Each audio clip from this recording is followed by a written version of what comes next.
Okay, well everyone, welcome to our virtual session on careers with the U.S. State Department. I'm really pleased today to have Lou Finter joining us today from Detroit. He is joining us virtually. I'm Ray Clear. I oversee your Sucker Career Center on campus. I have George Ward here with me. He's with UK's Coldstream Research Park, our executive director. And then we have Rachel Brand also joining us from the Career Center Online. So I think as long as the group is fairly small, if you guys have questions as we move along through the program for Lou, it's fine to unmute your mic and ask those questions. And you're also welcome to use the chat feature. A lot of you are familiar with that by now through Zoom. So I'm going to turn it over to Lou. Quick intro about Lou. Lou has been with the State Department for a number of years, and he is currently a diplomat in residence at the University of Michigan, Ann Arbor, where he covers both Michigan, Ohio, and Kentucky as far as his region. So he's often in more normal times on our campus. He's joining us for career fair information sessions like this in person. So we're really glad to have him joining us virtually, and I'll turn it over to Lou. So Lou, welcome. Yeah, thanks so much, Ray, and also to you, Rachel, for having me today, and to all of you, to the students, for taking the time to participate. I do get down to UK, so I apologize that, under the circumstances, this has to be virtual, but would just encourage you, once I'm finished with the presentation, to reach out to me. I'll give you my email address, my phone number. You can call, you can write. So I'm happy to follow up if you have additional questions about anything I talk about during the presentation and you're not comfortable asking or putting it in the chat box. But please do, I encourage you to just jump in if you have any questions and interrupt me. So I will share my screen here and get started. Let's see. Can all of you see that? Yes. Okay, great. This presentation will cover both our career programs and almost all of our student programs. I just want to also let you know that I maintain a Facebook page for the region. All the DIRs do throughout the US, and there are 11, I think 12 of us located kind of strategically in regions throughout the US. On my Facebook page, you'll also find additional opportunities that you won't find on our website. And so the careers.state.gov portal you see down at the bottom of this first slide is our all-purpose, comprehensive web portal that will give you lots of detailed information on student programs and also career programs. So I would also invite you to take a look at that portal. And I'm going to give my slides to Ray and Rachel. So don't worry about taking notes. You'll have these slides available to you to refer to. So we can just kind of keep this as a conversation. So just to give you a quick thumbnail of the State Department, for those of you who aren't as familiar, I know all of you know our Secretary of State now is Mike Pompeo. Secretary Pompeo reports directly to the President as a cabinet secretary. In my career with State, I started with Colin Powell when Colin Powell was the Secretary of State, and then have been through several secretaries of state. So I think, the important thing to remember is that while the Secretary of State definitely sets our policy agenda and leads us as a department, we all report to the Secretary, so he's our ultimate boss at the department. At the same time, we work for the American people. So I work for all of you. I mean, we're public servants. We, are not political appointees. We are responsible and accountable to the American people. And when we're abroad, and I'll tell you as I go through this, some of the places I've served, our primary mission abroad is to serve the American people. And that includes when students are traveling, they lose their passport, or they're robbed, or there's a family emergency. You can always turn to us at the embassy or the consulate or mission. Reach out to us. We have an emergency number on all of our consular websites abroad and our embassy websites abroad. And that number, is 24 hours. So if you have an emergency, or your family has an emergency back home, they can always reach out, and someone's on duty. And all of us take turns doing duty. So I've, in my career, very often responded to all different kinds of emergencies.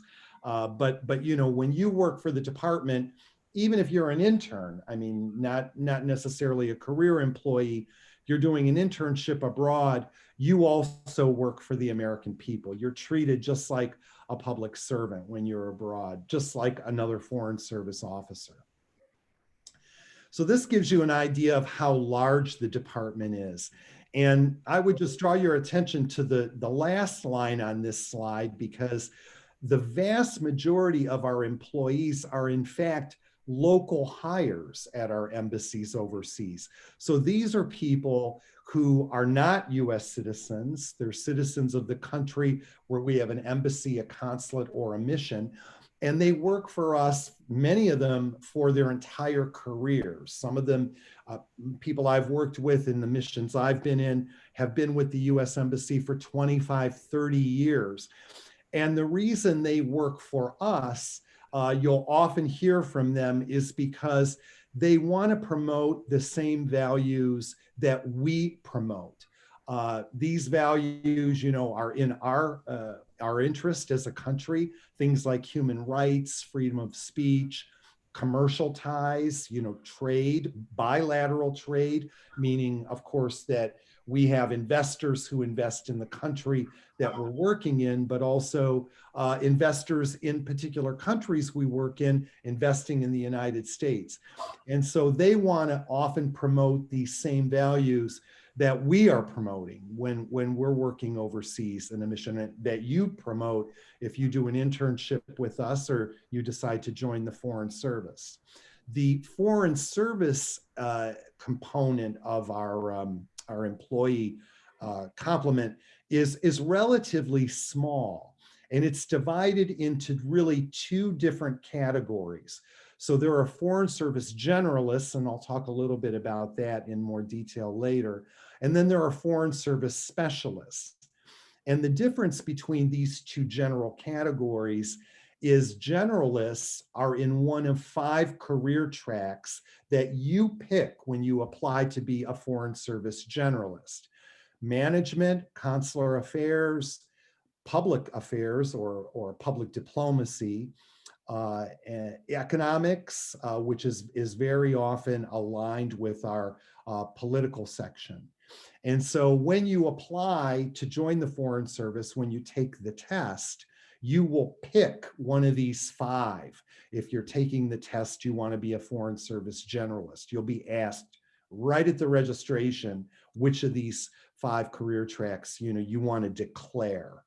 And then that's the track that you'll be in throughout your career, essentially, through the entire process and when you start your career. Specialists, a smaller cohort of Foreign Service employees. Specialists are people who have either highly refined technical training or technical experience in very specific areas like IT, engineering, medicine, nursing, financial management. Office management used to be called secretaries, but now their work really encompasses a lot more than secretarial work. So when you apply as a specialist, if you're coming from a technical degree program, you're eligible for that track. You can also apply as a generalist. You can apply as both. You can't apply as a generalist, also as a specialist, if you are not in one of those technical areas and meet the specific requirements. Generalist, that process begins with registering and taking a test. And I'll talk about that too in a little more detail. For specialists, that's resume driven. And so you start by submitting your resume, not by taking the test. Eventually you do take a test, but the first step is to submit your resume. For generalist, you apply through our website. You register on our website for the Foreign Service Officers Test. For specialist, and for many of our other programs, including our student programs, you go through the USA Jobs web portal. So if you're not familiar with USA Jobs, definitely go take a look at that web portal, set up an account. It's free. It's a government website run by the Office of Personnel Management. But if you ever want to apply for any sort of federal job and many federal internships, you'll do it through USA Jobs. So going there, setting up an account, typing in your resume, because you have to type in your resume in a federal format. You can't just upload your resume. Kind of getting your account going at that website will really pay off in the long run, because when you do get ready to apply for various opportunities, it'll really speed up the process for you. Okay, where we are, 276 posts abroad in 191 countries. The reason it's not 191 and 191 is because we have not only embassies, but we have consulates and we have missions. For example, I worked at the US mission to NATO in Brussels.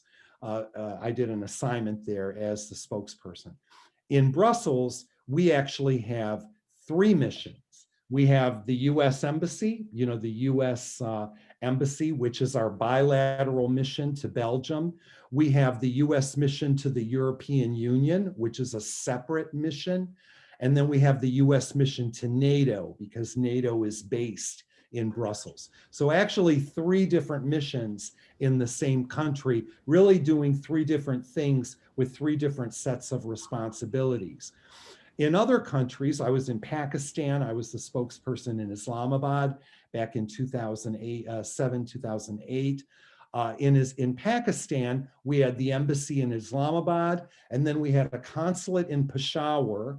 We had a consulate in Karachi, which is southern Pakistan, and we had a consulate in Lahore.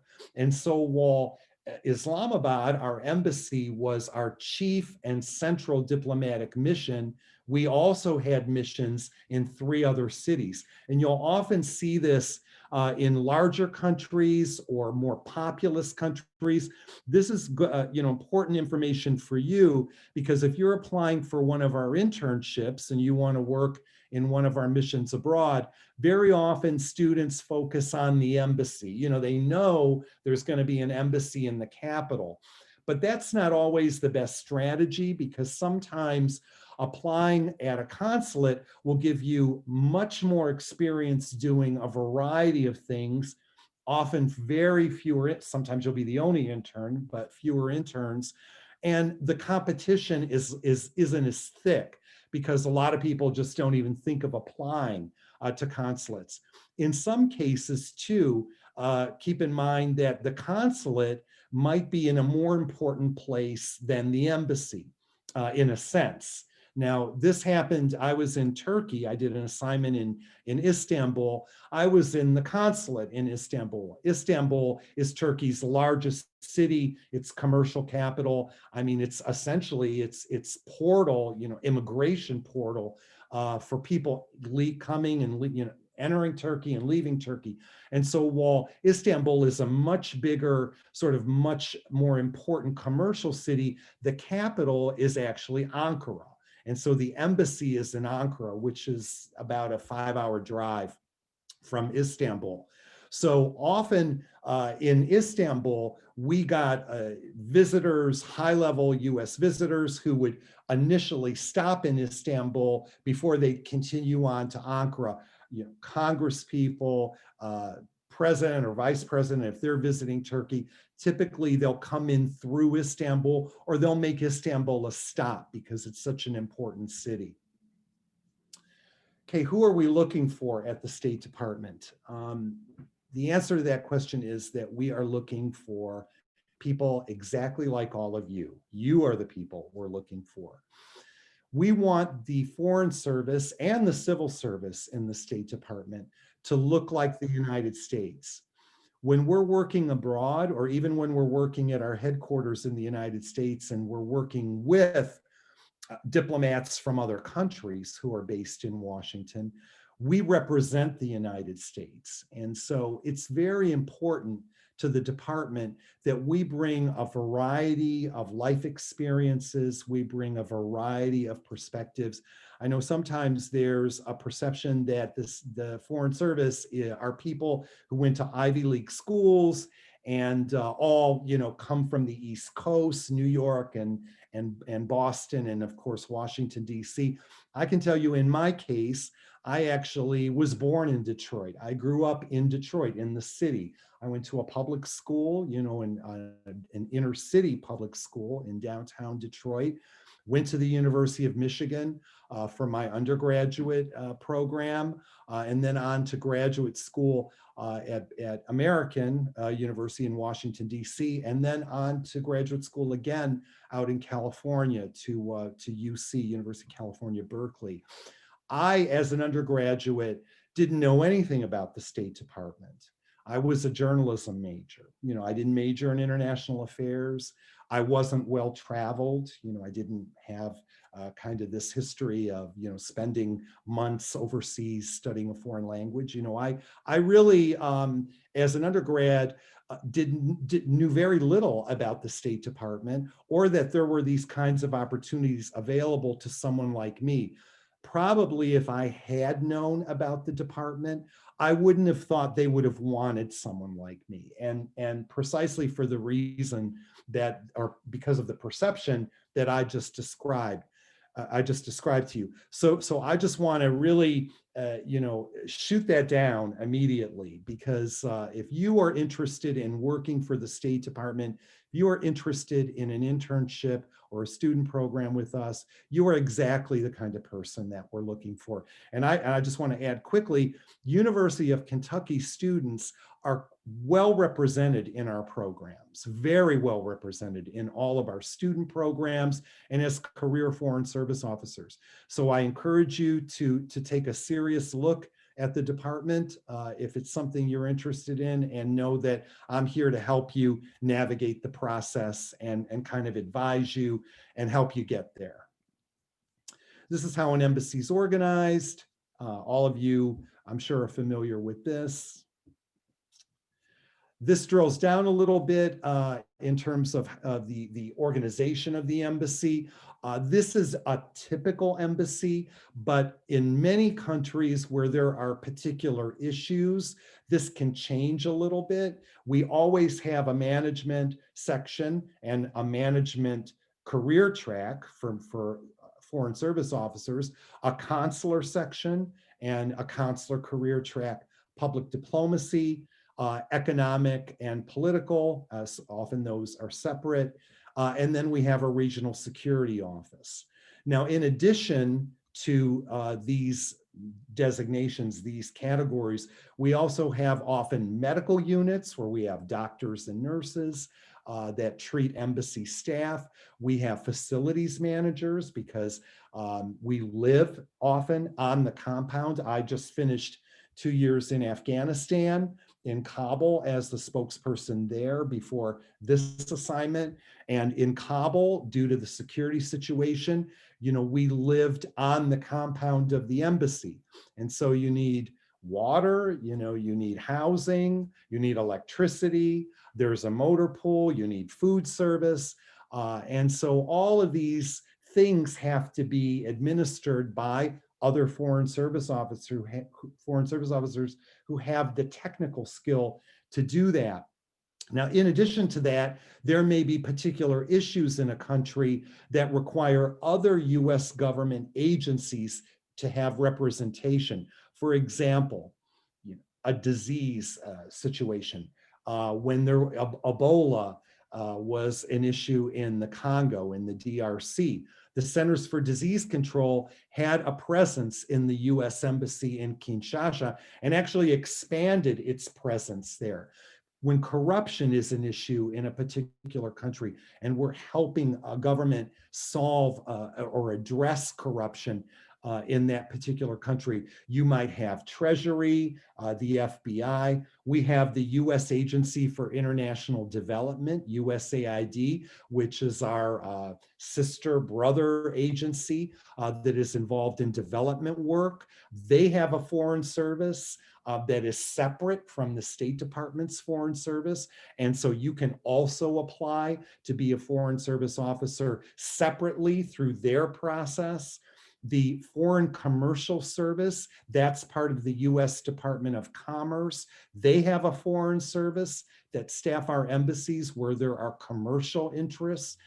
And those foreign service officers are just like us and just like USAID foreign service officers, except they work for the US Department of Commerce. Separate application process, separate agency, and you can certainly apply for all these different foreign services at the same time. So, if you're interested in development, if you're interested in commerce, I don't recruit specifically for those agencies, but I can certainly point you to the people who do.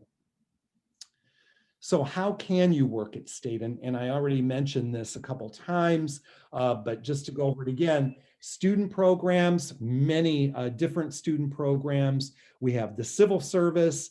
Civil service are like the civil service in any federal government agency, primarily domestic. I say primarily because when you're a civil servant working for the State Department, typically you have many opportunities to travel overseas temporarily. Sometimes civil servants do tours overseas, especially in what we call hard to fill assignments where we can't cover all the vacancies that we have in the foreign service. So a civil servant will go and spend a year or even maybe 2 years abroad doing a foreign service officer job in a mission overseas.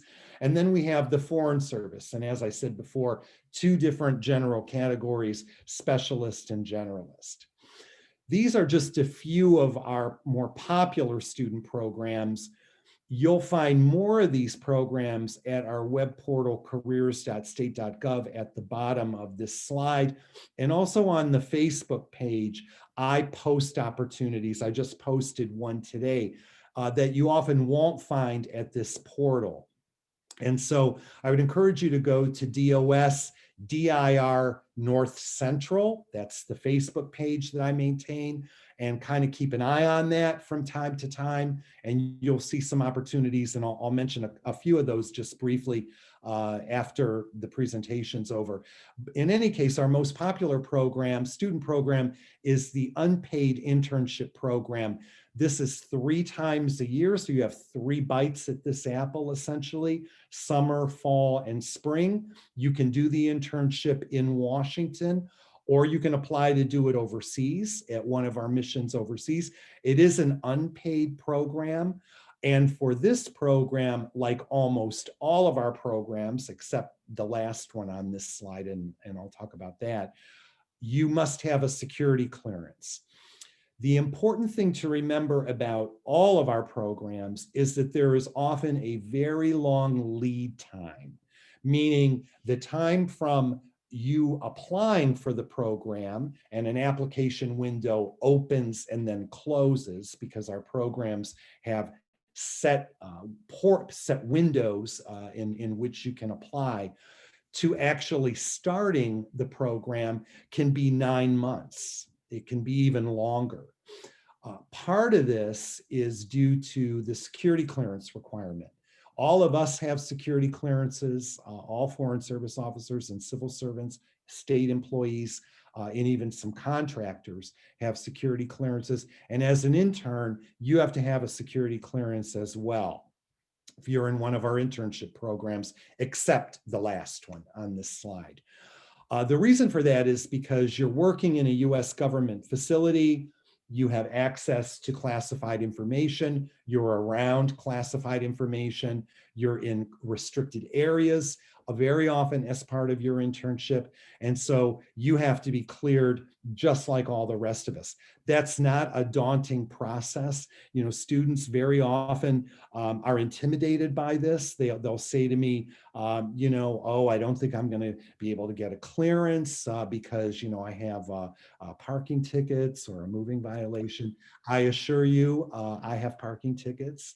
I've paid all of them, and you know, you need to do that, you know, to get your security clearance. But the security clearance process is not as daunting as people perceive it to be.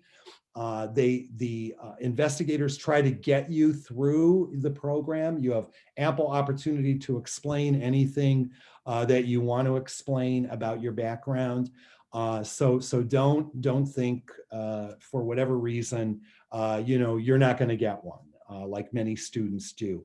Apply, you know, go through the process and see what happens. I mean, it's not as daunting a process, as I said, as many people think it is, but, you know, they do a good job of doing a background investigation, and, you know, they want to make sure that you are, because you're in a position of public trust, that you can be trustworthy in that position. Pathways program, this is a paid program. This is a US government-wide program, so it's not just the State Department that participates in this program. Pathways is through usajobs.gov. An announcement is made, a vacancy announcement comes out at USA Jobs. You can sign up for those at USA Jobs and also at our web portal. And when an announcement is released, you apply for the Pathways Internship Program. The Pathways Internship Program is designed to transition you into the permanent civil service.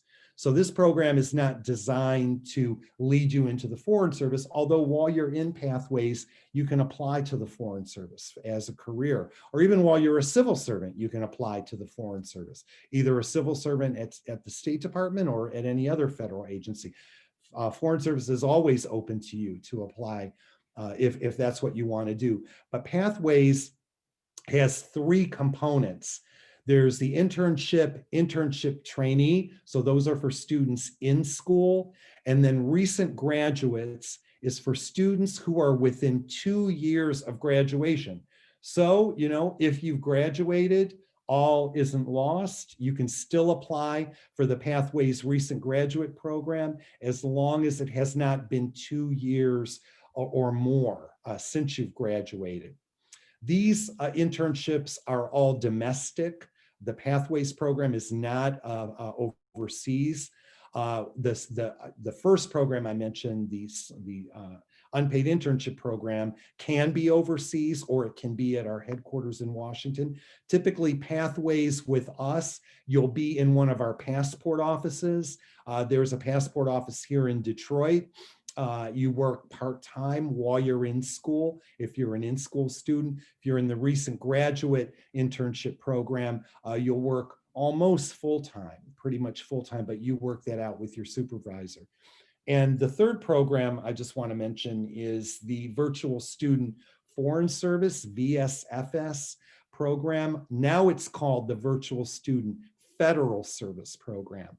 The reason for that is because, like Pathways, this is a government-wide virtual internship program. You apply once a year for this program during the month of July. It opens up, closes at the end of July.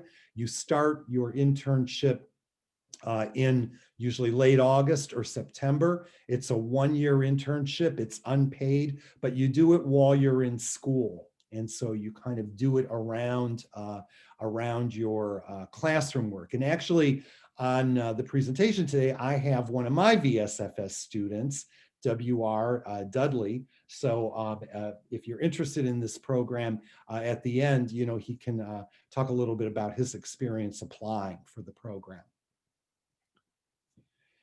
We have a fellowship program, and this program has had University of Kentucky Lexington students selected, actually. And so there's a history between UK and the Pickering and Wrangle programs. Great program. It's almost a golden ticket into the Foreign Service, because at the end of these two programs, you transition directly into the Foreign Service as a generalist in the generalist category. You don't have to go through a number of the steps that you would normally have to go through if you were applying from the outside. You were just applying and going through the normal process. You apply for these programs typically now. They open in late August, usually early September.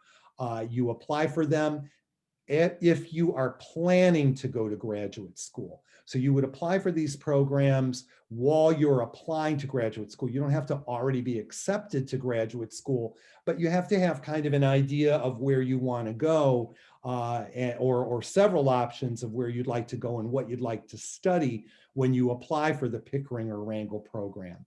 These are both two-year programs. The first year, you do a summer internship in Washington. It's a paid internship. It comes with housing and travel expenses. The second summer, you do an overseas internship, one of our missions abroad, also paid internship. Your travel expenses are covered and you get housing. During both of these programs, while you're in graduate school, you receive upwards of $60,000 toward your graduate education. And you can use that for books, you can use it for housing, anything related to your graduate degree. So it's a great program for students who are thinking about graduate school and are looking at also the Foreign Service, because you really get an opportunity to do both at the same time and have your graduate education paid for. At the end of this program, when you go into the Foreign Service, you do agree to stay 5 years in the Foreign Service. That usually isn't a problem. Most Pickering and Wrangle fellows do stay for their entire careers in the Foreign Service, but you do have a 5-year continuing employment clause, and that's because the department is giving you money to complete your graduate degree and then also providing you with 2 internships. The big difference between these two programs is that in the Wrangle program, your first summer internship is with a member of Congress, so it's on Capitol Hill. In the Pickering program, your first summer internship, the first summer, is actually at the department in Washington. But other than that, they're pretty much identical in terms of the benefits, the housing, the travel expenses, and so on. Civil service. Sorry to interrupt. Sure. We were told to interrupt you and ask questions. I had a quick question about the fellowships. Mm-hmm. Are those closed to students who are already in graduate school? I've got another 3 years of graduate school ahead of me. I was wondering if those were open. I feel like in the past when I looked, it was undergraduates only. Exactly. Yeah, very good question. Thanks for asking. It is. It's undergraduates, or and this doesn't come up a lot, but it's great for you guys to know about if you're doing a gap year. Or a gap 2 year, if you're going to do Peace Corps, or if you're going to go off and do something else, if you're on your way to graduate school, you're eligible to apply. Now, these 2 websites that are here on the slide, you'll find a lot more detailed information about each of the programs. You'll also find each cohort of Pickering and Wrangle fellows, their photo, their bio, and so that'll give you a much better idea. And you'll also see the UK students who were selected as Pickering Wrangle fellows over the years. So that'll give you kind of a clearer picture of who Wrangle fellows are when they apply. And so I always encourage potential applicants to do that, because that'll inform sort of you when you're applying, what sorts of things should you be talking about, or what sorts of things should you highlight during the application process.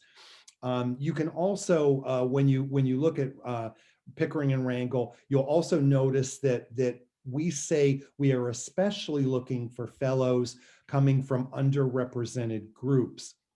We define that term at the State Department quite broadly. And so in addition to ethnicity, that can also mean geographical diversity. If we don't get a lot of applicants or foreign service officers who are from Kentucky, we're looking to bring more foreign service officers on board through the fellowship program from Kentucky. So it can be geographic, it can be gender, or it can be a significant obstacle that you had to overcome to kind of get where you are. And you'll talk about that in the application that you fill out. So it can be socioeconomic status as well. So if you are thinking about this program, take a serious look at it and don't count yourself out, because we do define that term, as I said, quite broadly, and chances are that you do fit the criteria. Thank you. Sure. Thanks for the question. So civil service, as I said, civil service at the department is like civil service at any other federal government agency, with one exception being that we do require the security clearance. We're a national security agency, and also that you may do a lot of overseas travel that you may not do at more domestic facing federal agencies like Social Security or Veterans Affairs. So civil service, our civil servants typically apply for a job through USA Jobs, or they come in through another fellowship program for graduate students called the Presidential Management Fellowship Program, which is a great program that is kind of like Pathways, but for graduate students, and transitions you directly into a permanent civil service position without going through the whole normal application process that you would go through, applying for a vacancy at USA Jobs, submitting your resume, and so on and so forth. In any case, civil servants at the State Department, as I said, do a lot of foreign travel, typically because we are a foreign-facing agency in the federal government. So our work really is focused on relations with other countries and international organizations abroad. We do have the U.S. mission to the UN in New York. So we have a very large mission there, staffed with civil servants. Of course, our Washington headquarters. And then we have these passport offices and a couple other offices scattered throughout the United States. And those are likewise staffed by civil servants. If you've done Peace Corps, if you've been in the military, of course, just like any other agency, you have a veterans preference with the State Department when you're applying for the civil service. If you've done Peace Corps, your first year out of Peace Corps, you're also what we call in non-competitive status, which, like military, gives you a leg up during the application process, during the USA Jobs application process. But you really start with USA Jobs and you wait for a vacancy, or you see a vacancy, and then you submit your package with your resume. Benefits at the State Department are virtually identical to any other civil service position in any other federal agency. Our civil service, in addition to the security clearance on the benefits side, our civil servants also get transit subsidies. We have telework arrangements. Not a lot of federal agencies do, some do, but not all. But we have student loan repayment program. You net about $5,000 a year toward your principal on your student loans for each year you're working at the State Department. So other federal agencies, though, do have that benefit. And we have a retirement system, the civil service retirement system. Federal employees retirement system is now what it's called, FERS, which is identical, same system across the civil service in the federal government Foreign service is different. We have a different retirement system, kind of like the military. I'll talk about that a little later. Foreign service officers, as I said, generalists. Most of us spend our careers overseas. In my case, I mentioned Afghanistan. I just finished 2 years there, and Pakistan a year there. I was also in Afghanistan in 2005, 2006, in the same job as the embassy spokesman, very different place back then than my last 2 years. I was in Baghdad. I did a year there in 2006, 2007, so just before the big surge that you know about from the news. I was in Baghdad as a spokesperson. I was in Kosovo, in Pristina during their independence declaration from Serbia, working in our mission there. It wasn't an embassy because at that time, Kosovo wasn't a country yet. But I was there for the independence declaration. I mentioned Brussels, Istanbul. I've been in Bangladesh, Budapest, Paris, so several different countries, and then also worked in several other countries for very limited times, handling Secretary of State visits. Colin Powell went to Bosnia, to Sarajevo, and they sent me there. President Bush went to Ireland, to the Republic, and I was sent to Ireland to handle or work with other colleagues in handling his visit there. So very often, you know, even though you're in one embassy, you could conceivably be sent to another embassy to help with a very specific visit or a conference, or you may go attend a conference. In fact, when I was in Kabul this last 2 years, I spent almost a month in Mumbai working on a trade exhibition with USAID. So you know, you live in a hotel essentially for a month, but you know, your travel, your expenses are covered. And then I was in Sri Lanka while I was in Kabul for a couple weeks for a conference. So you know, you do quite a bit of travel internationally. Specialist, and I went over some of the various categories. This gives you a better idea of what a specialist is, or who a specialist is. And so you can see many of these categories, you know, we don't really think of when we think of the Foreign Service.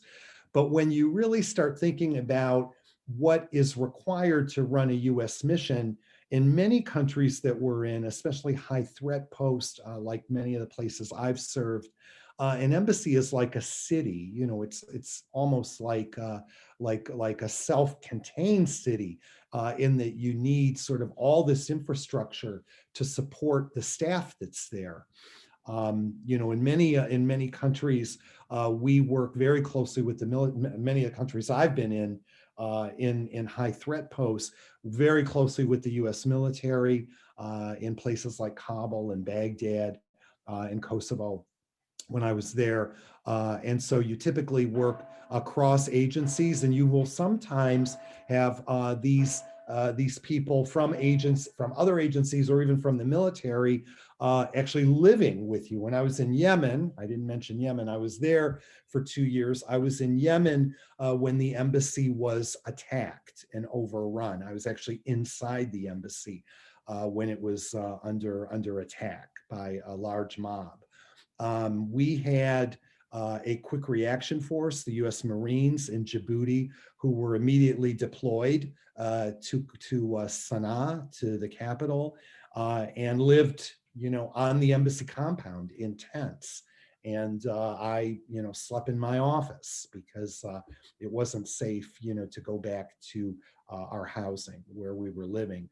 And so, you know, you go to your office and suddenly there's 200 Marines, you know, in the hallways and in tents, and you know, sort of all around. So I think the message that you know, I want to give you is that when you work for the State Department, you know, you really work with colleagues from across the federal government. It's not just the State Department, and from different, offices within the department. So you're very much part of a team, and you really form really close working relationships with a lot of these federal agencies. And so that really gets back to the diversity I mentioned earlier. If you've come from a military family, or if you've been in the military, or you have relatives who have been in the military, you're going to know a lot about the military that maybe somebody else doesn't, who hasn't had that kind of experience.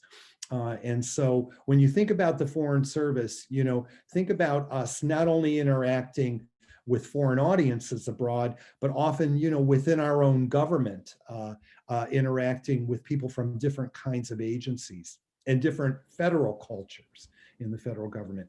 These are,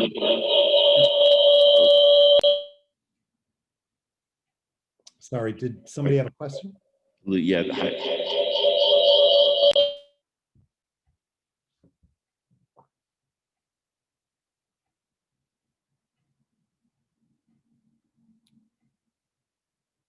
I think I can. While Ray's getting ready, I'll go over this quickly.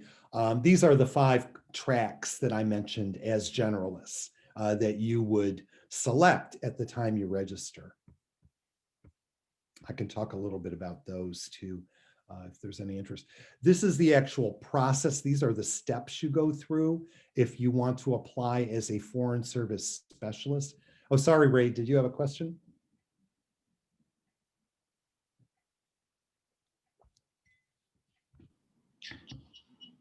I think it's.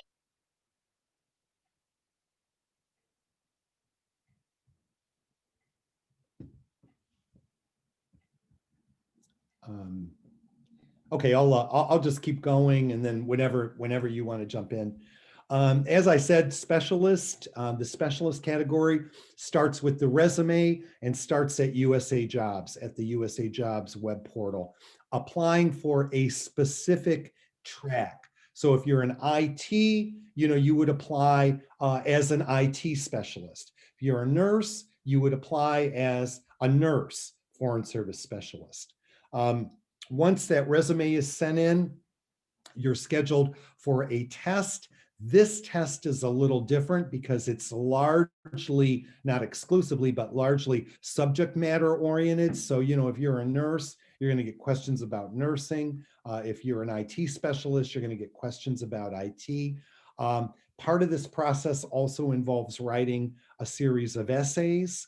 That is identical to the Foreign Service Generalist process, which I have a slide just like this one you're going to see in a minute. And then you go through the QEP, where these personal narratives and your resume and your test are all evaluated. From there, you move on through the rest of the steps of this process until you get to the oral assessment. That's where you go to Washington, D.C. for about 3/4 of a day.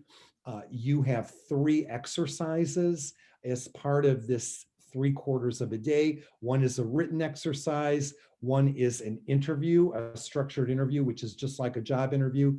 And the third exercise is a group exercise. You'll be in Washington with a small group of people who are applying for the same sort of role as you, or applying as a specialist in a different role.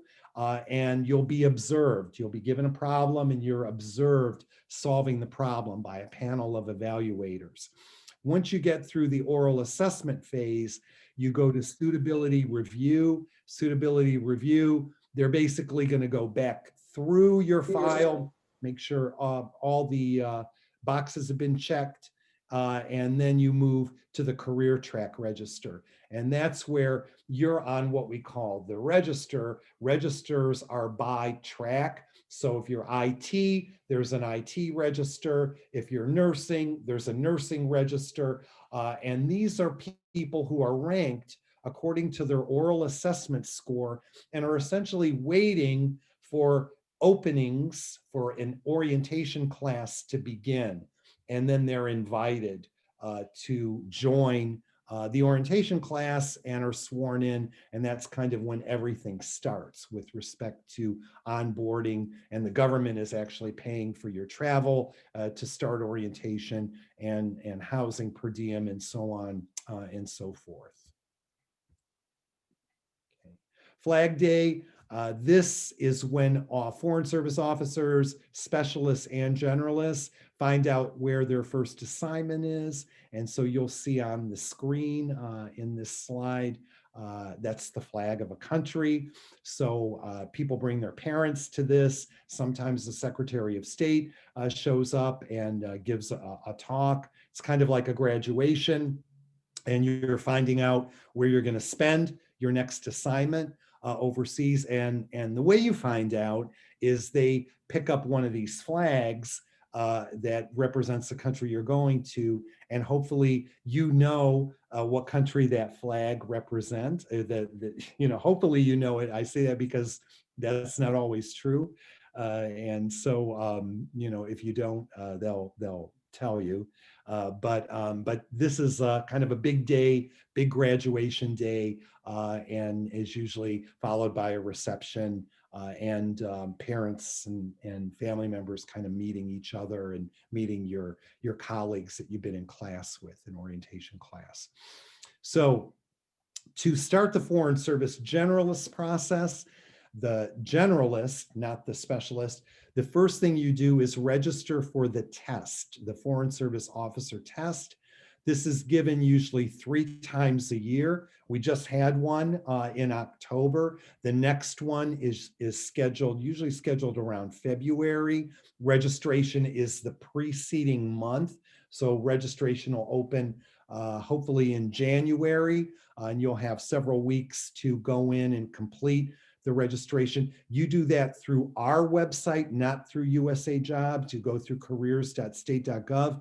Pearson VUE handles the testing for the State Department. I know many of you in school, I know when I was in school, in grad school, we all knew about Pearson VUE. They sold us our textbooks and did, our testing, our academic testing.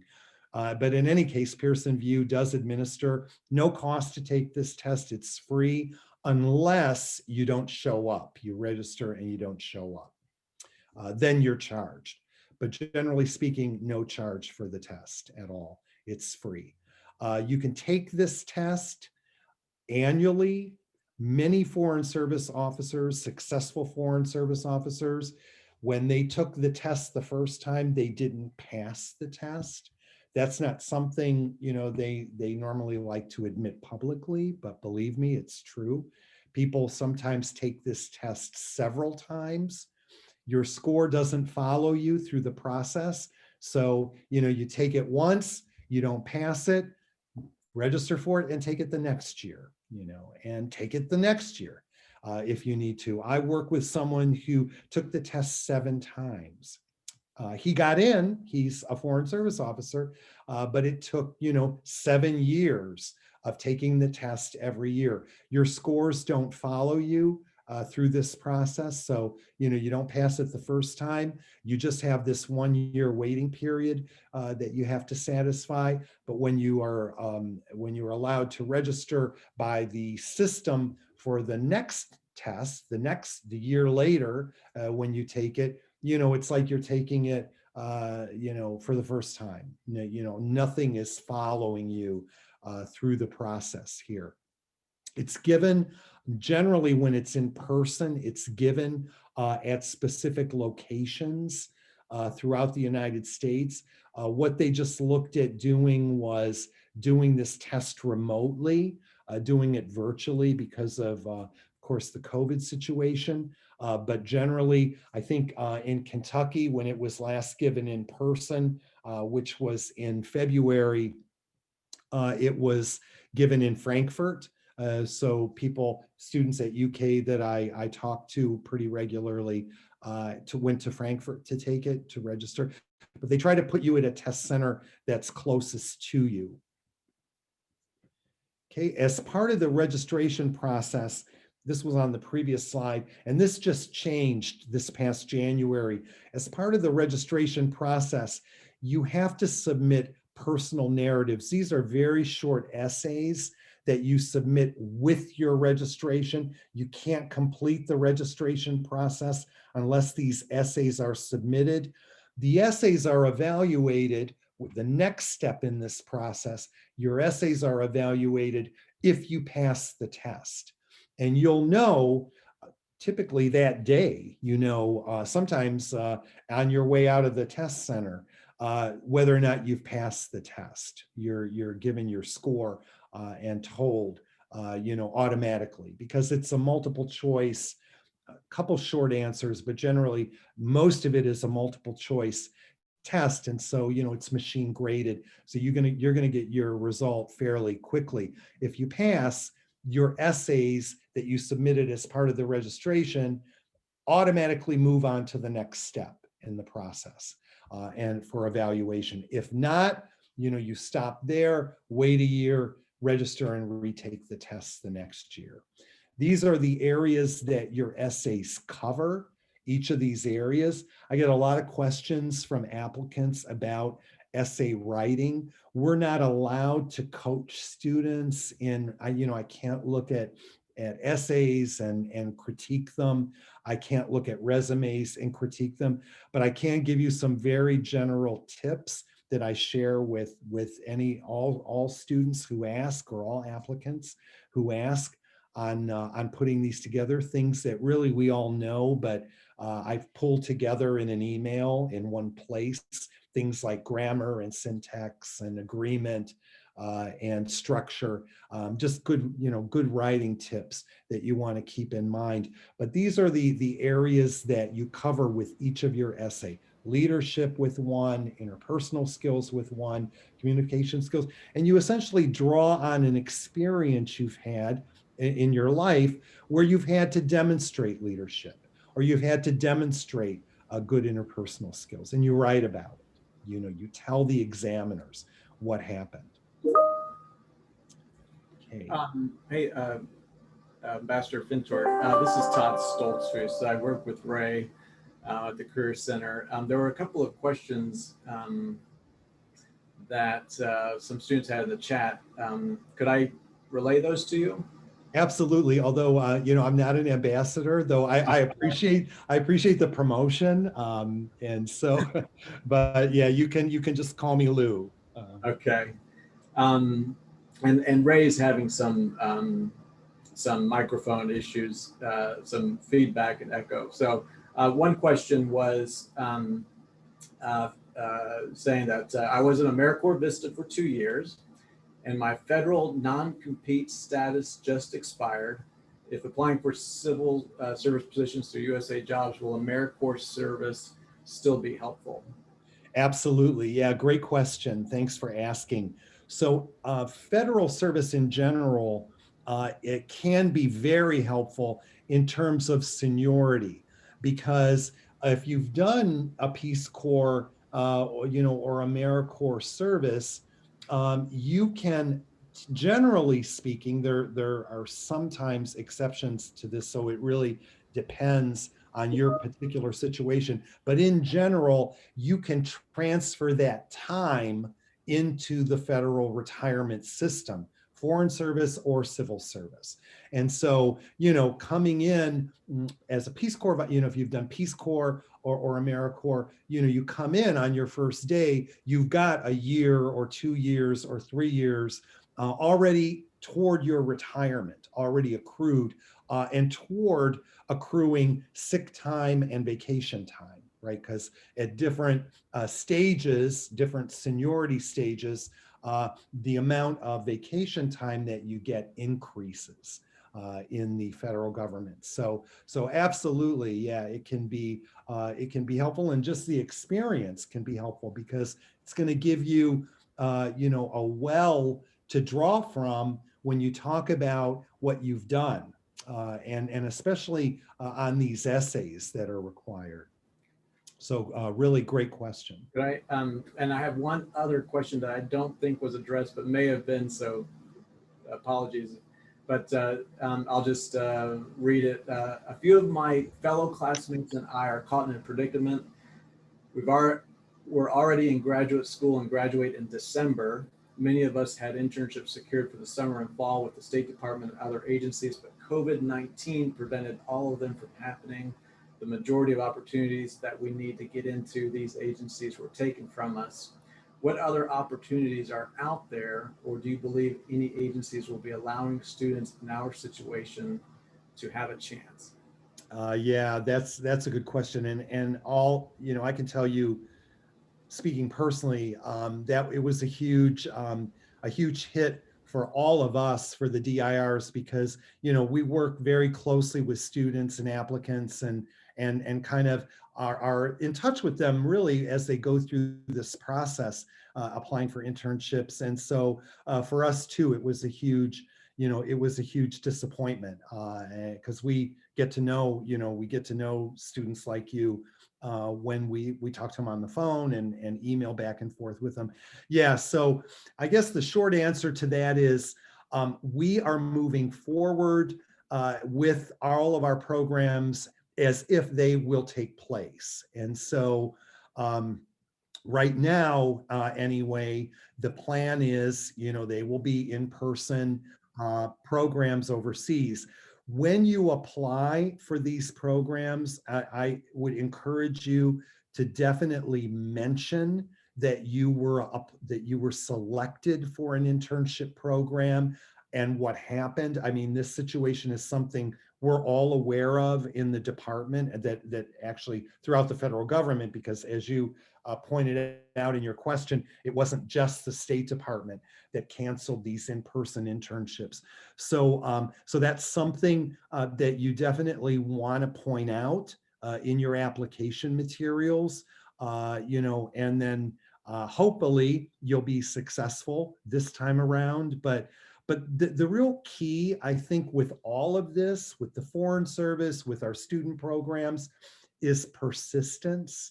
These programs are competitive. They're some of them highly competitive. Don't give up, and cast a wide net. So those are really the two general pieces of advice I always give to students. Keep applying. Don't be discouraged if, like in this case, it is discouraging. It was disappointing for all of us, but don't let it stop you from applying for other programs. And cast a wide net. You can apply for all of these student programs, provided you meet the eligibility at the same time. There's no rule that says if you apply for an internship, you can't apply for anything else. Absolutely not. You can apply for Pickering Wrangle, unpaid internship. We have another program, the Usfsip. We had actually UK students in that program. That's a paid internship program. It's a 2-year paid internship program, 2 summers. Apply for that, apply for everything and keep applying. Because successful candidates are those who are persistent. And I think it also demonstrates, to the examiners that you're really committed to this, because this, after all, we are public servants. And as public servants, you have to have a very strong commitment and enthusiasm to public service, just like, people who go into the military. When you become a public servant, you usually do it because you're motivated by the desire to perform public service, to work for the United States, advance the interests of the United States, and work for the American people. And that persistence demonstrates that you really are committed to that principle. Hey, so sorry, I'm the one who asked the question. Sure. But just some of the opportunities that you did mention, like Pickering Wrangle, one of them, the key requirements is that you have to still be in school or be enrolled for the next semester. I know whenever I had a State Department internship secured, and when this all happened, I talked to the office and they were like, yes, absolutely, love to get you back in the spring when it opens back up. But just because where on my application with USA Jobs had me already graduating, it was like immediately declined. So there's like no way for me to get a foot in to explain the situation of some of these applications. Yeah, I apologize because you did ask that in your question about student status. We define student as continuing student. So, you know, that's if you're graduating, but you're going on to grad school, that's a continuing student. For the programs that aren't specifically limited to undergraduates, right? Sophomore level or above. So some programs like Pickering Wrangle, you know, you're moving from undergrad to grad, from senior undergrad, but no, you're right. Unfortunately, you do have to be a continuing. So we are already in grad school. Sorry? Mm-hmm. Yeah. So everybody who had like an internship in the summer, we were going to be continuing, but now we are not. Yeah. Unfortunately, yes. Yeah. That's a regulatory requirement. So it's not, you know, that's part of the program foundation. So that's not something there's any latitude to really change that definition of continuing. So yeah, I'm sorry about that because I know, and there were many other students that were kind of caught in that situation the same way you were. So I'm really sorry that happened, you know, that happened to you. I think, you know, all of us were affected by this whole COVID situation in of course, a very negative way, but especially you guys that went through the whole process. Did you had already gone through the security clearance process, or were you going through that process when you found? Well, I already have a clearance, so I just had to get it kind of transferred over to the State Department. But yeah, I was going to be with political military affairs. Yeah, I'm really sorry to hear that. I hope it won't discourage you though from you know, looking at the Foreign Service or maybe looking at some of the other programs if you do plan on you know, going on for another graduate degree at some point. Or we have another program because, you know, as I said before, the programs I spoke about on that slide are really not, you know, are not the only programs we have available. We have a Consular Fellows program, 5-year program, 5-year limited, where you essentially go overseas and work as a consular officer overseas. That's based on language. If you speak either Spanish, Portuguese, Mandarin, Chinese, or Arabic, those are the 4 languages right now. You can apply for that program. You can apply anytime for that. There's no application window for that program. You're 2 years out from graduate school. You can also apply for Presidential Management Fellowship Program, the PMF program that I mentioned briefly before. You can apply to that program up to 2 years after you graduate.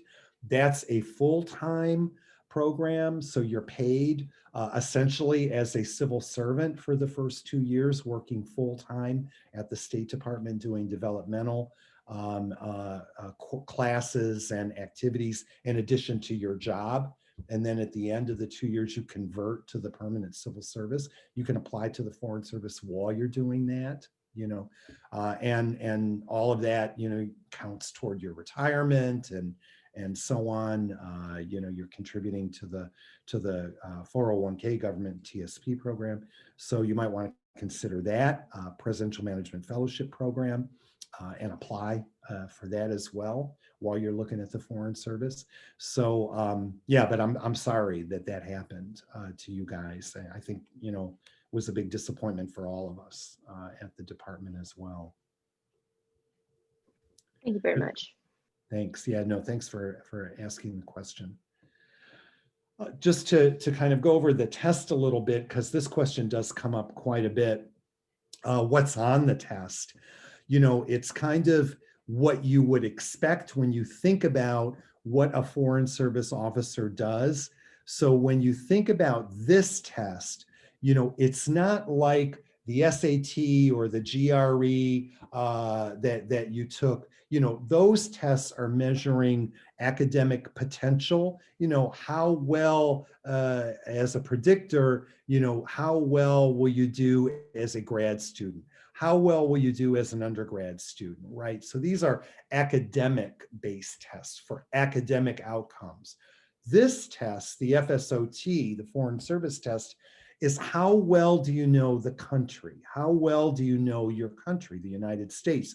Because what you're going to be doing overseas is interacting with foreign nationals very often, with foreign governments, and they're going to ask you questions about the United States. And so you need a broad general knowledge base. So these questions are really the kinds of questions that we answer really throughout our lives, starting with, you know, 5th grade civics, 4th grade civics, all the way through graduate school, right? What are the 3 branches of government in the United States, right? What is our political structure? How many representatives are in the House of Representatives, right? So questions that really describe American history, politics, culture, geography. You need to know where things are, not only in the United States, but overseas, you know. So you know, you need to be familiar with geography. And then of course, English expression and usage writing. That's an important part of what we do in the Foreign Service and in the civil service and the government in general. So they're going to look at, you know, grammar and syntax and spelling and things like that on the short answer portion. And then situational judgment. This is, you know, you're given a situation, what would you do, right? And you answer the question. So there are lots of ways to practice that. On our website at careers.state.gov, there is a practice test. It's a real test that was used and has been retired. So it's an actual test. You can go online and take it. And that'll give you a much better idea of what the questions are like. We also have a tool at our website at careers.state.gov that helps you decide which of those tracks, you know, management, consular affairs, public diplomacy, political and econ that I mentioned, that helps you decide based on your interests and your personality, which would be sort of the best fit and the second best fit and the third best fit. And so that'll also help you determine what to put down, you know, what you'll want to select for your career track. A lot of questions about this. Very often I get, you know, how do I prepare for the test? Definitely read, be familiar with current events, and not because of the currency of the event, but actually because of the context that you're given when you either watch an event unfolding on television, on the news, or you read a magazine like The Economist. It's the background that's contained in the story. So it's not the lead, you know, it's not the first paragraph, X happened today in X country, but it's what you'll find, you know, 2 or 3 paragraphs down or sometimes further that gives you the history. And so this is what happened before in this country. And this is, you know, the state of relations between the United States and this country right now. And historically, this is what happened between the United States and this country. So read, you know, magazines like The Economist, Foreign Affairs, you know, magazines that deal with foreign policy issues, and read them for the context they're giving you in their news stories. There are also some tips online about how to prepare, and I've put together an email that I'm happy to share with you with some tips I have for how to prepare for the test. These are the knowledge areas. Again, when you think about what a Foreign Service officer does, you know, this is exactly, you know, the kind of these are the kind of categories you'd expect to be on this test. The questions will range from very, very simple, in fact, so simple that you might even think they're trick questions, but they aren't. You know, the purpose of the test is to look for your range, you know, from very, very simple to very, very difficult. You know, where do you fall in that range? But it's very important that you complete the test, that it's, multiple choice. Use those strategies, we all use to get through these tests in school, process of elimination, come back to it, leave it for later, but do finish it, do come back to it, because you have to finish the test in order to pass it. So even if you go back and you have to guess, do that. Qualification evaluation. This is where they're going to look at you as a person. They're going to look at your resume. They're going to look at your essays again. They're going to look at what you wrote about in your essays, about your personal experiences, at your transcript, your academic history. So this is a step in the process where they're basically determining, is this person going to be a good Foreign Service officer? Is this a good candidate, or does the person need more experience? Not everyone gets through the QEP. And if you don't get through any step of this process, you do have to go back to the beginning and start with the test again. But very often, when candidates get to this phase, they've done well on the test, they've done well, on the essay, but they don't have kind of the well-rounded sort of set of experiences they're looking for. And so basically what they're telling you is, go get more experience doing whatever you're doing in leadership, or in management, managing other people, and then come back and take the test again. So don't be discouraged if you get to this point of the process and you don't make it through. Many people don't, but they do on subsequent attempts. So while it's definitely a setback, think of it as a temporary setback, as you would with any step of this process. This is the oral assessment I mentioned earlier. Those are the three components that I talked about earlier. It is in DC. Generally, in our region, sometimes they'll schedule it for Chicago. You'll be able to go to Chicago, but more often than not, it's in Washington. And you get there on your own dime. So for the oral assessment, you have to get there, drive, fly, however you want to do it, but the government doesn't cover your travel expenses. There is a prep session for this that is given out of Washington, a webinar, and you get a booklet to help you prepare for it when you get to this stage. So these are what we call the 13 dimensions. The oral assessment, they're going to be looking at these general areas at all three of those phases of the day. A lot of people look at this and they're just overwhelmed. Well, how do I demonstrate 13 different dimensions in an interview? In a 30-minute interview. So what I usually tell applicants is think about the job, think about being a Foreign Service officer. Some of these categories are going to be certainly much more important, relatively speaking, than others. I mean, they're all important, but you can imagine, judgment versus quantitative analysis. I mean, quantitative analysis, we all have to know how to add, subtract, multiply, and divide, and how to calculate, mileage and how you get from one place to another and how much time it takes. But judgment, good personal judgment is extremely important, especially if you're in a high threat post or you're in a situation, and they want to make sure that you can demonstrate that you have the capacity to exercise good judgment. You don't, it's not a question of having mastered all of these areas. That's not what they're looking for. What they're looking for during this process, they're looking for you having the potential, right, to grow into these various areas. And not all, we're all human. They know that. Not all of us, we're not, super people. I mean, we are going to be stronger in some of these than others. We're all different, and they know that too. So don't be intimidated or overwhelmed by this list.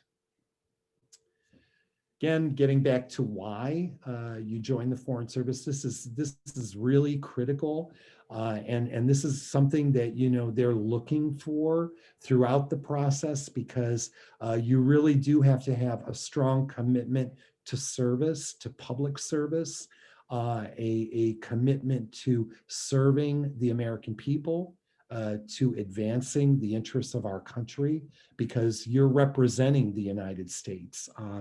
Even when you're doing an internship, when you're overseas and people meet you, they see you as a representative of this country, right? You are representing your country overseas, not yourself, at least initially.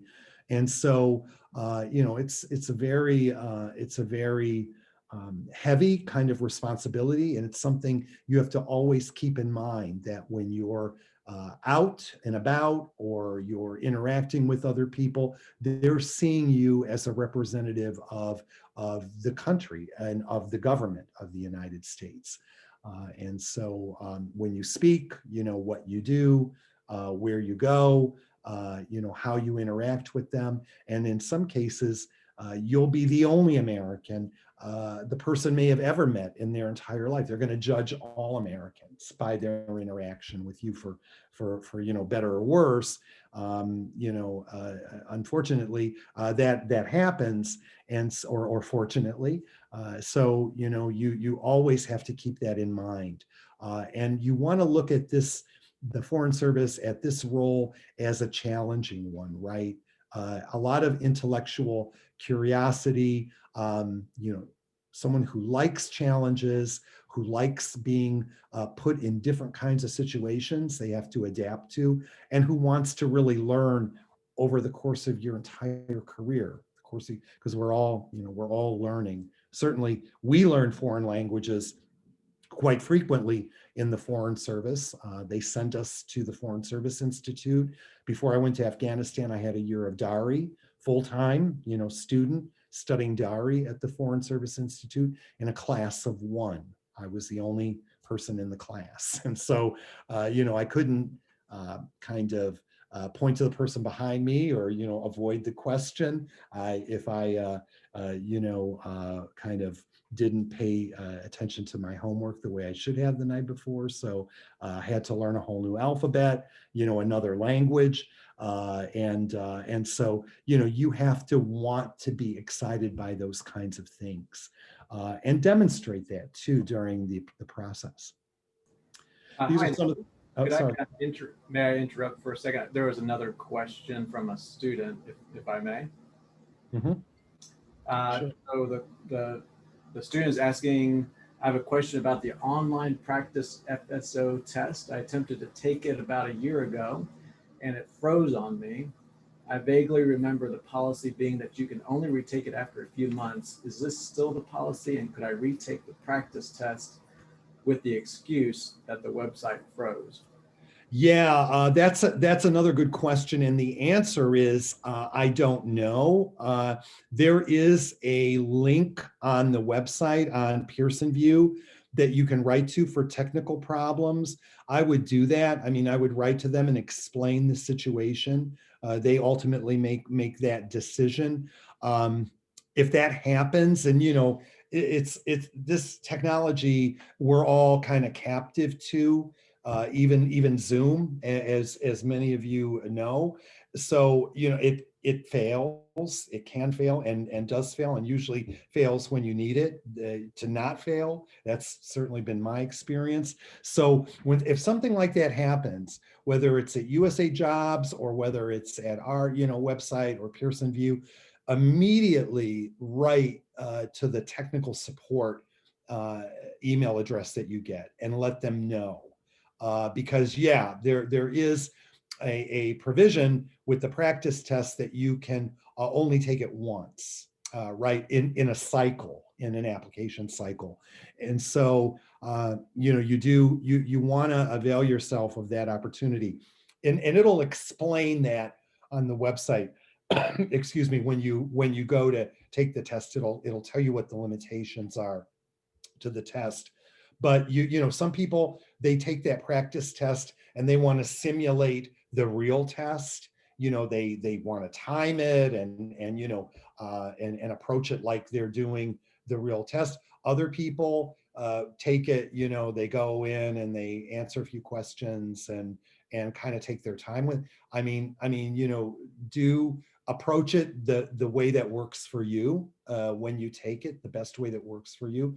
But if there are ever any problems with any of this on any of these websites, definitely bring it to the attention of the technical support people, the email that's provided immediately, and let them know. But yeah, I think you should write to them and explain what happened.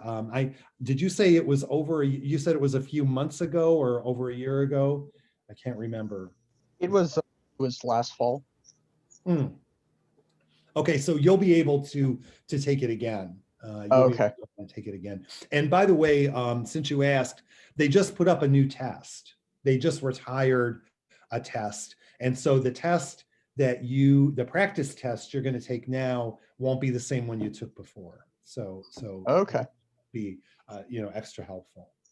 Thank you, sir. Sure. Thanks for the question. These are some of our benefits, a lot like the civil service, a lot like what you saw with the civil service. I'll just point out a couple here. The Foreign Service, we are structured somewhat like the military in terms of retirement and a few other areas. For example, you can only apply to be a Foreign Service officer up to age 59 and a half. There's an age limit. We must retire, mandatory, all Foreign Service officers, by regulation, we must retire at age 65. That's a requirement. We can retire at age 50 in the Foreign Service with 20 years of all federal service combined. So that can be civil service, Peace Corps, AmeriCorps, military, you can transfer in your military service, but you have to have a minimum of 20 years of all federal service and be a minimum of age. You have to be at least age 50, and then you can retire with your full retirement benefit and go off and do another career if you want to, or you can stay in until you're 65. We have, like the military, we have the Foreign Service Retirement System, which is a different system than the civil service system, the FERS for federal employees, which is the entire civil service in the federal government. Our retirement system is just for the Foreign Service. And one of the reasons is because we do have to retire at 65, and we can retire at 50 with 20 years of service, so that we get a full benefit, right? We get our full pension when we retire at age 50 with 20 years of service. We also have language training and lots of other kinds of training, computer, leadership, management, lots and lots of different area studies with particular countries. We have a campus over in Arlington, across the river from DC, the Foreign Service Institute. This is where you go for orientation and where you take language classes and really any other class. When, generally speaking, when you are taking a language, or when you are in a training course and you were deployed overseas, you come back for language, the federal government gives you a per diem for housing and meals and incidentals, daily per diem while you're in Washington. So this helps. Washington can be a very expensive city to live in. So this helps with your housing. When you're overseas, you're in embassy, you get housing, and there's at no cost to you. When I was in Islamabad, I was in a huge house, actually, in the city. I lived out, in Islamabad, in the city, in this big house. and that was my housing. That was my predecessor's housing. In Kabul, I was in, the first time I was there in 2005, I was in a cargo container. That was my housing. It was fine, you know, it's adequate, it's clean, it's as safe as it can be, you know, but, you know, it's based on local conditions. They are going to make it safe though, and so as safe as they can anyway, in the place that you're in.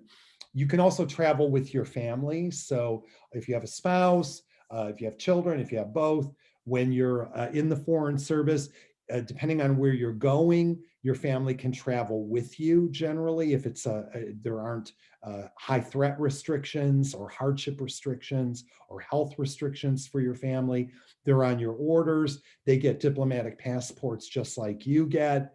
And in fact, when you're doing your tour overseas, there are very, very often jobs earmarked for Foreign Service spouses in the embassy. And so your spouse can, you know, have a job in the embassy doing something while you're doing your tour overseas. Because we know it's hard for a spouse to find a job on the local economy, don't speak the language, or, you know, don't know your way around, or there are very few jobs on the local economy. So there are jobs earmarked within the embassy for what we call eligible family members.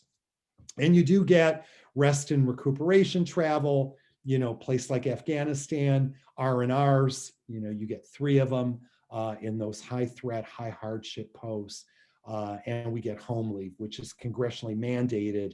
And home leave is leave that isn't your vacation time or your sick time, but this is a readjustment time. So if you've been overseas for a long time, it gives you generally a time to readjust to life in the United States. You know, I got back from 2 years in Afghanistan, even though I had R&Rs back to the States, you know, I didn't, everybody was telling me what was on Netflix and Hulu, you know, and I had no idea what they were talking about. And so I had to binge and kind of catch up on a lot of things I had missed while I was overseas generally. And so this home leave gives you that time to do that. Your children, if you have children and they're overseas with you, they can attend the international school or the American school, and the State Department pays their tuition. So you don't have to cover that, you know, or as I said, or your housing. And of course, all your, depending on where you live overseas, if it's a place like Western Europe or South America where you can bring your furniture, the State Department ships all of that for you. You don't pay for that, and your car. They put your car on a boat and off it goes overseas. And, you know, 4 weeks later, hopefully your car shows up in Paris or London. So we do get local holidays, and we do get US holidays when we're overseas. Only though 20 holidays, up to 20, because as you can imagine, in some countries, you know, just it seems like there's like a holiday, you know, every week in some countries, and they have a lot more than we do. And so those are limited to 20 a year. But we also get our US holidays when we're overseas. Hi, Lou. We have 2 other questions. Are you?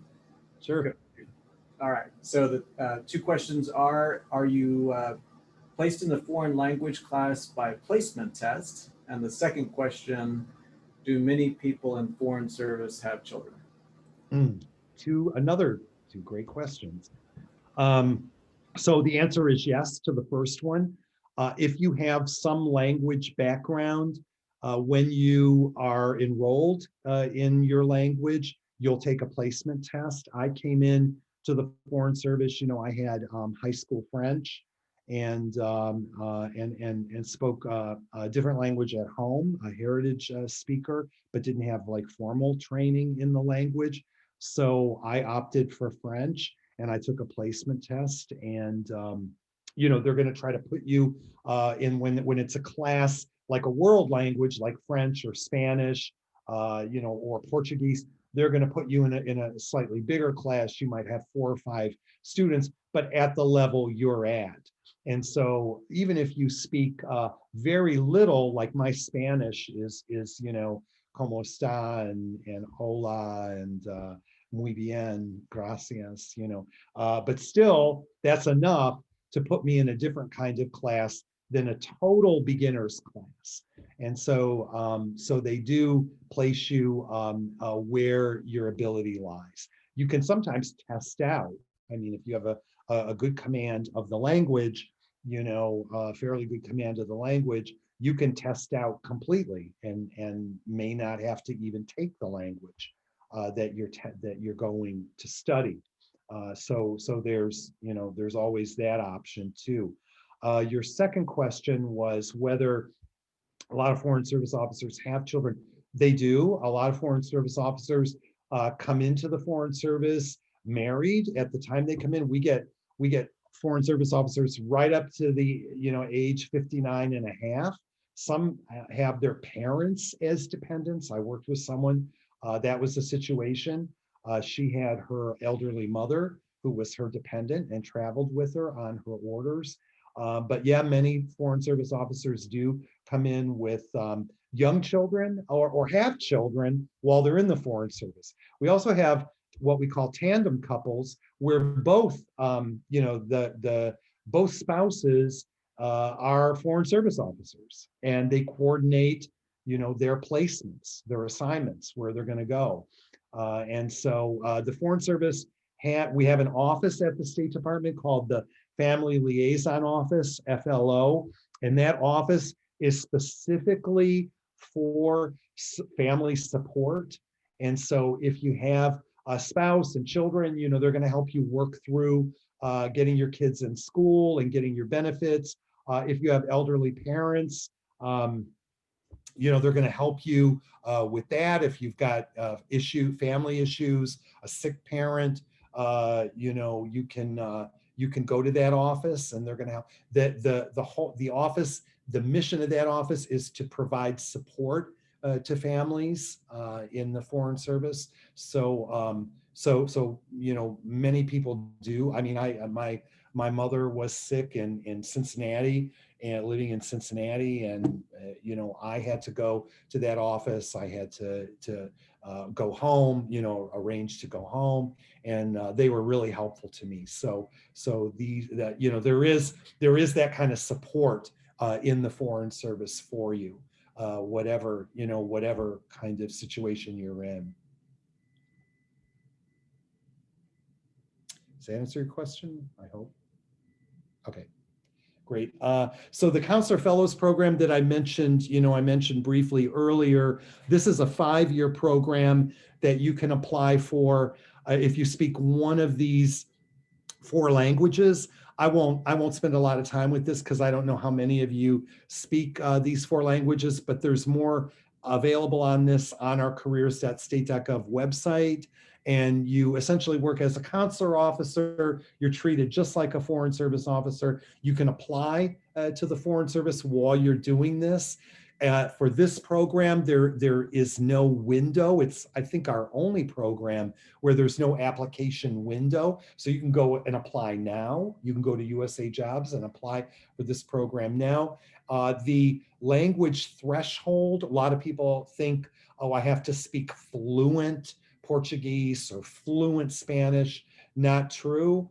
For example, we have in the Foreign Service in language, we have a 0 to 5 scale. So 0 in Spanish is like my Spanish, 10 words of Spanish, enough, to just probably get me in trouble.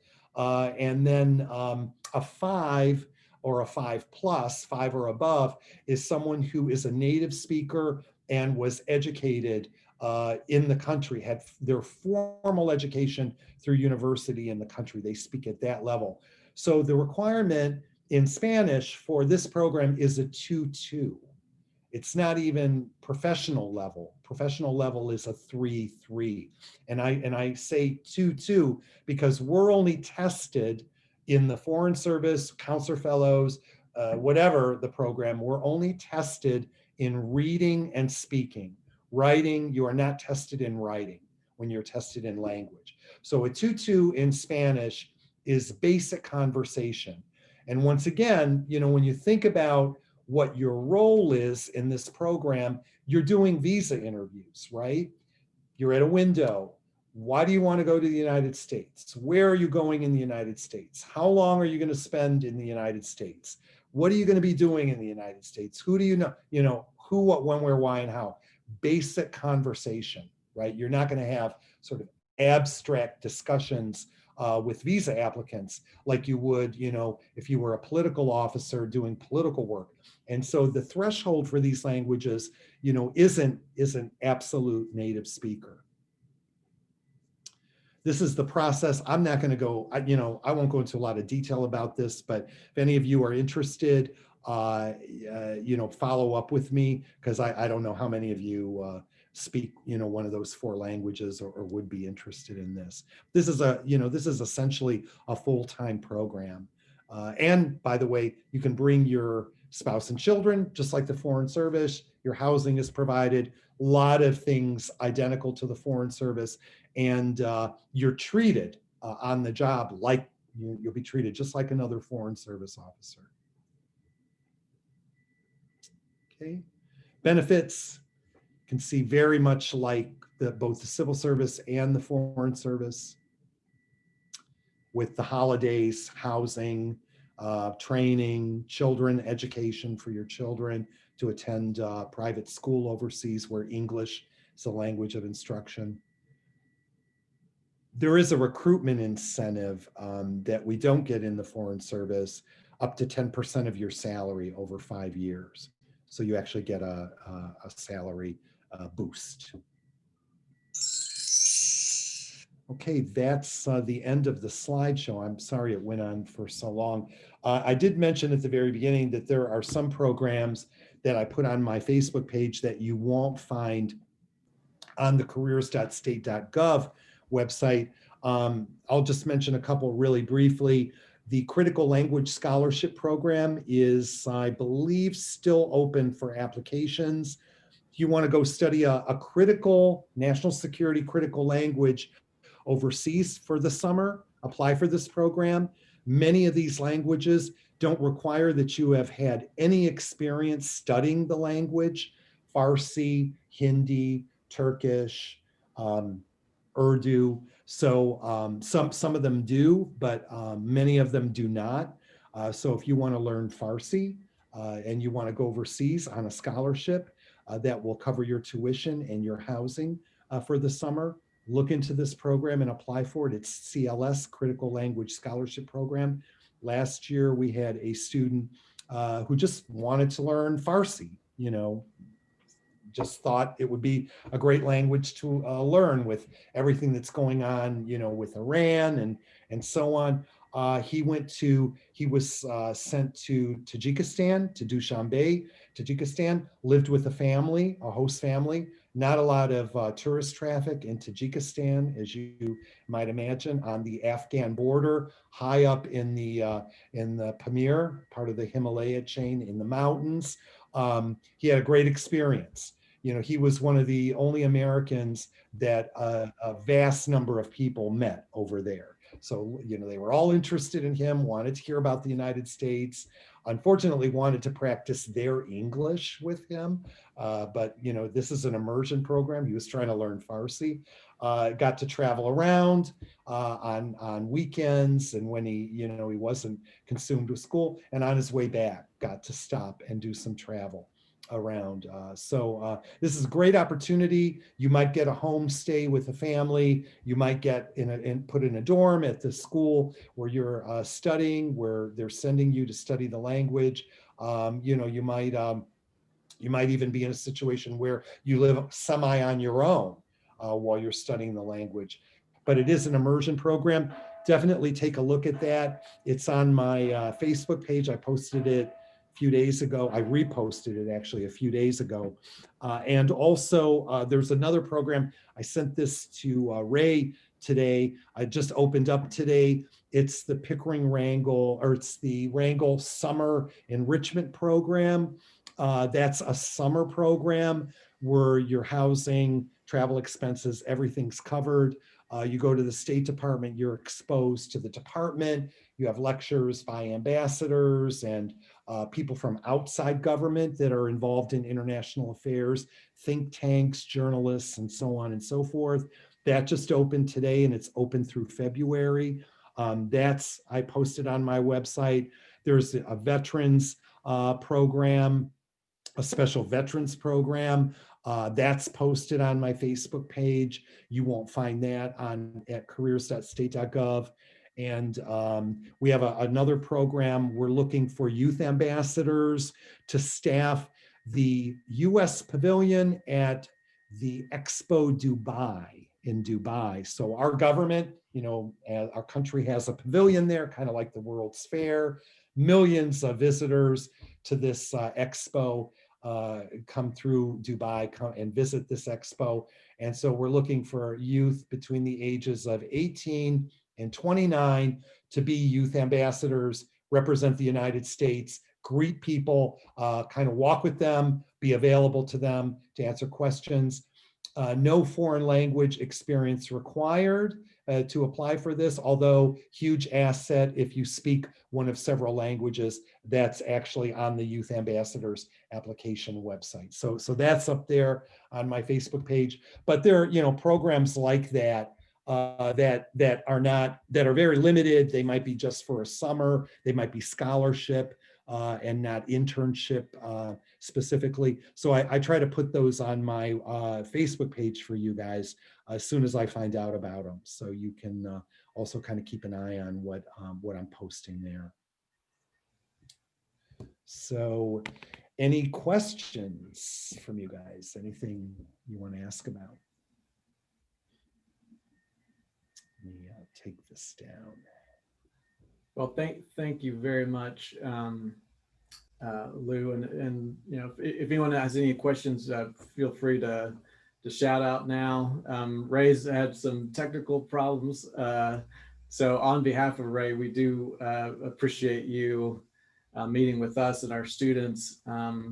Ray put in the chat that he'll be posting a recording of this webinar to the Stuttgart Career Center website, and it should be posted by early next week.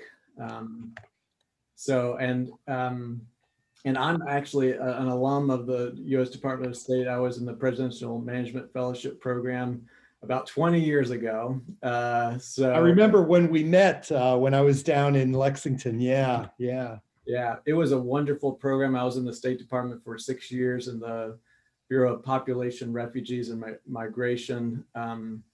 It was a great entry into the department, and got to meet a ton of people and do some great things. So if you do want to talk about that with someone, I'd be happy to speak with you as well at the Career Center here. But any last questions? And Lou put his information in the chat as well. So any last comments, Lou? Yeah, I'm glad. I'd forgotten that, Todd, and I'm glad you mentioned it. Yeah, I just want to say, while we can't, I can't, review your essay or critique your resume, you guys have really great resources at UK at the Career Center there. People that are experts in this, much more so than me, and I know Ray. Everybody really that's down there, can do a much better job advising you. And Todd, I know you can talk about PMF and your experience with that. So UK students have really great resources right there on campus too. So please do avail yourself of those as well, in addition to me. Well, great. Well, thank you so much again, and we will be in touch. And thanks for all the students who participated today. Thank you. Yeah, thank you, thank you, students and you guys, and hope to get back down to Lexington, hopefully soon, in person to see you guys again. Great. Take care. Have a good night.